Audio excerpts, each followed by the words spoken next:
In learning topic 2, we talked about visual literacy and visual representations of data. Um, two pretty interesting topics with some good activities as well. The visual literacy, I thought one of the first things that kind of stood out to me is really how bombarded we are as a society by images. We're constantly um, we're constantly being stimulated by images, and the people who create images are constantly trying to inform our opinions through the use of images, and it's something that I think, at least speaking for myself, I really took for granted, just how effective and just how important it can be to understand the intent of those who are creating the images that we're exposed to. And so, with that said, really I think that as educators, what we're trying to do whenever we teach visual literacy is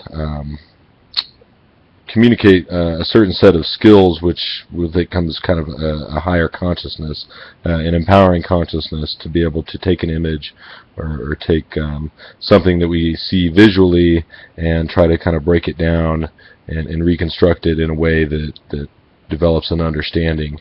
And I think a lot of that has to do with trying to identify, again, what is the intent, what is the motivation or the purpose behind the image in the eyes of the creator. And then once we kind of understand that, then we can move beyond to kind of derive our own personal meanings with what we're seeing.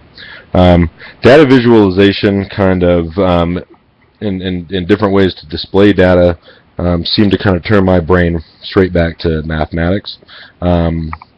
Of course, I suppose that this is because in 6th grade we teach a lot about data visualization, and we teach different concepts related to graphing and the way that different types of data are displayed most effectively. And so initially my mind went straight back to data visualization, and really is there another way? Having visual representations of data is the most simple and quick and efficient way that I know of for students and teachers alike to gain understanding through data, especially as data sets get larger and larger and larger.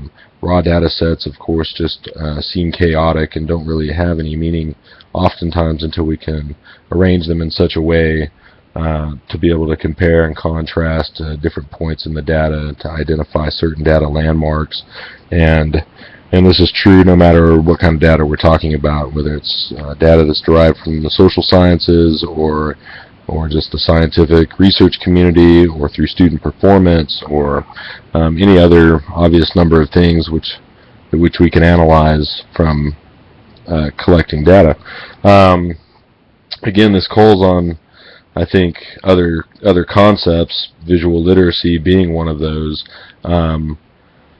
But again, it just kind of gives a quicker, more accessible way for participants to interact with and build understanding from data. So again, I think in a nutshell, learning topic 2 for me was really about trying to develop a consciousness and a conscious awareness, whether it's something, an image or a visualization that we're trying to take and internalize, or whether it's something that we're trying to produce on our own.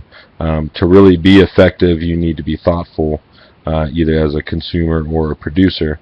And so as I move forward with not only how do I instruct students how to become good creators of visualizations and visual representations, how can I as a teacher also generate images and visual representations of data that are the most effective for my intended audience, be that 11-year-olds or my colleagues.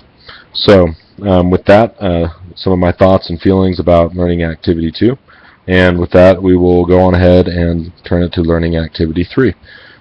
Again, thank you very much.